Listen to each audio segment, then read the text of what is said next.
Âme emprisonnée. L'âme emprisonnée dans ce corps, d'une dureté apparente à la roche impériale qui protège son phare, pourtant si parfaite et paramétrée par les codes divins, le sentiment d'enfermement se fait ressentir d'un mal si puissant qu'une énergie éclatante réclame sa sortie en vain vers son aimant céleste si lointain. Tristesse à dompter. Quel mot pour décrire ce mal au cœur.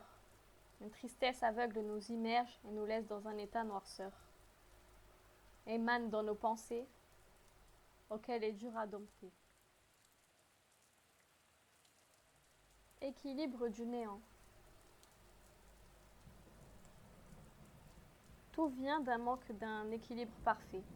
La question est, pourquoi existe-t-il?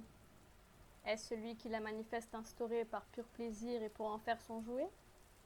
Car sur Terre ou dans l'univers, tous subissent sa vie. Si chaque astre pouvait donner son avis, il serait d'accord sur le fait que tout est supplice. Pourtant, tout est si divin. Une colossale puissance est présente. Qu'attend-elle pour se révéler? Tant de questions dans le fond que nous avons, mais surtout de la contemplation. Femme pure. Rien n'est plus somptueux qu'une femme. Chaque regard de l'une d'entre elles éclaircit nos visages de lumière. Respectables et dignes, leur beauté illumine le paysage des villes. Tout en elle est céleste, créatrice de la vie. Elle nous rappelle que tout provient d'elle. D'une présence légère et angélique, nous pouvons seulement vous contempler et vous respecter. Nous vous aimons d'un amour raffiné. Je crois que le Créateur est sans nul doute une créatrice.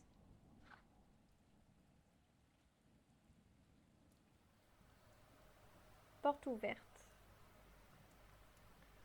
Je te prends, et je me sens enfin moi-même.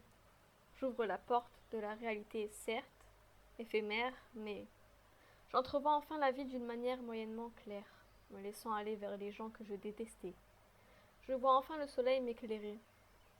Mais le temps passe et tout s'arrête lentement. La vie redevient rustique. Redonnez-moi vite mes anxiolytiques. Le temps. Seul le présent existe de manière concrète. Chaque seconde se présente au passé puis au futur. Ainsi le temps s'enlace tendrement et laisse le choix de vivre l'instant présent librement à celui qui le demande.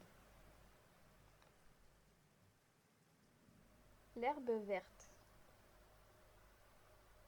Tu crois assurément que le bonheur te fuit, également qui te nargue, étend sur autrui.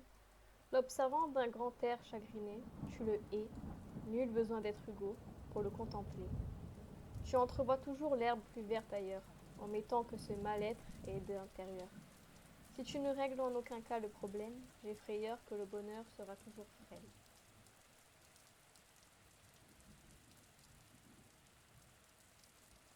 Guerre. L'homme s'est approprié ce qui ne lui appartient pas, pour des choses certes vitales, mais nul doute inéluctables. Mais ai-je besoin de former une armée pour démontrer que mon père est bien mon père? Les guerres sont donc inévitables.